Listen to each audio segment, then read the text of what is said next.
This is a hybrid BMW 7 Series, and if it weren't for a couple of badges and an additional element of the infotainment menu, you probably wouldn't notice the car is any different from the standard version. I never had to use a table, but this time there is no other way to clearly explain this car. Let's take two models, 740i and 740d. 740i has a 3-liter petrol straight-six 320 horsepower and offers 450 Nm of torque. It accelerates from 0 to 100 in 5.7 seconds. BMW promises it will do 10.6 liters of petrol per 100 km in urban cycle and 6.3 liters in extra-urban cycle. Prices start at around €80,000. 740d, on the other hand, has a 3-liter straight-six diesel producing 313 horsepower and 630 Nm of torque. It should do 6.9 liters in the city, 4.9 liters cruising. Prices start at €81,000. And then we have ActiveHybrid 7, which is supposed to use less fuel but offer 30 horsepower and 50 Nm of torque more than the regular petrol version. But this costs us 140 liters of boot space and $7,000 more than the diesel. Does it make sense? In my opinion, unfortunately, it doesn't. Maybe the BMW boffins have some way of making the Hybrid 7 do just 6 liters of petrol per 100 kilometers in urban cycle, but in real life in Warsaw 12 liters was a good result, and that's in Eco Pro mode.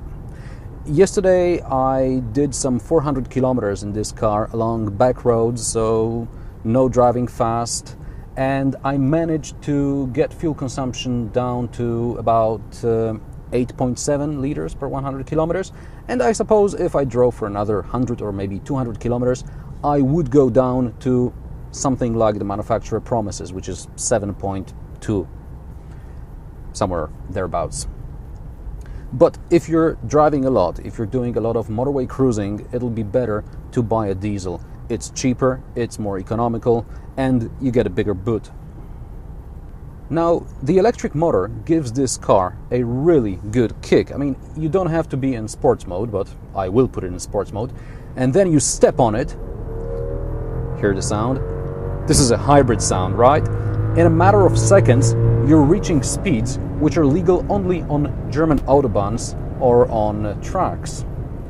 Let's slow down back to somewhere legal and put it in Eco Pro.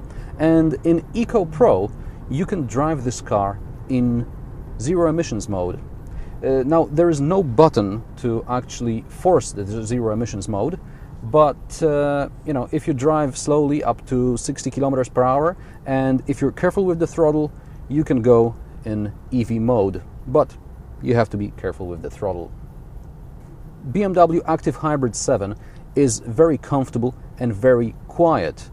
The sound insulation is great, to a point where I can hear the air conditioning, and it's getting loud and it's getting really annoying. If it weren't for parking, I wouldn't notice that I'm driving a 5-meter long two-tone car.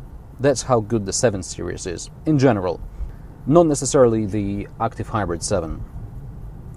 So, speaking of hybrids, am I buying this whole hybrid BMW concept? Well, let me put it this way. I understand that today it is good for a car manufacturer to have a hybrid somewhere in its model lineup. And yeah, this is what I have to say about that.